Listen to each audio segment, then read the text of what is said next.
Do you individualize? Do you take the approach or like individualize per athlete or per group, or because I know some people like they will individualize every program or every athlete, put them through an assessment, write it out, and when you come in, here's your workout. And it's just, I mean, the programming on something like that is crazy. But like, do you do that, or do you do group sessions?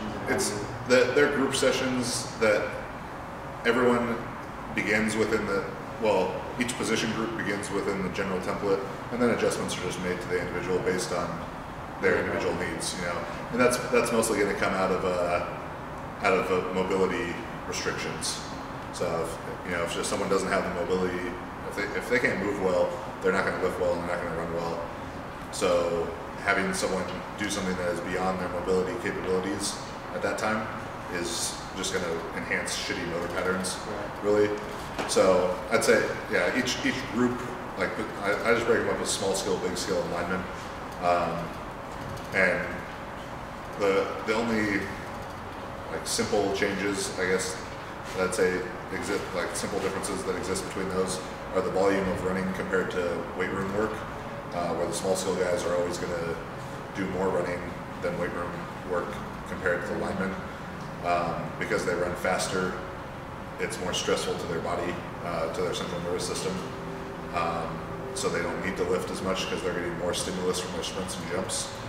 And then when we get into SPP drills, like prowler push and then peel off into a sprint is an SPP drill for a defensive lineman, but not for a corner. That's not mimicking a sports skill in velocity, duration, or direction for a defensive back, so they have different drills. So per position. Yeah. Requirements are there. Yeah. So I'd say per position, and then the individual is just based on whatever restrictions they have. But for the most part, they all got to be good at, everyone that plays that position needs to be good at the same stuff. And then the other adjustments I make, because all my guys are getting ready to go to college, they're going to different systems. And defensive guys, and this is more from an energy system training standpoint, defensive guys I get ready for the worst case scenario, which is playing Oregon every week. Ball's going to get snapped every 15 seconds. So once we get into alactic capacity work, we're trying to get ready for that. And then so we're doing SPP drills in work rest intervals that mimic that. So like a 4 to 7 second effort of a SPP drill, whatever that may be, back pedal, turn and sprint, push the sled, peel off into a sprint, just push the sled, weighted jumps. Linemen and stuff will use tire flips and things like that once in a while, and like some different like explosive upper body variations, box push-ups, med ball throws, tire fight where we have like a big tire sitting up and then push back and forth. But that's just all within the confines of those work rest intervals. So if Oregon snaps the ball every 15 seconds, we're going to do our alactic power output, our bout of alactic power work. So 4 to 6 seconds of work, and then we're going to rest for 15 seconds, and then we're going to do that again. And I just organize that into plays and series.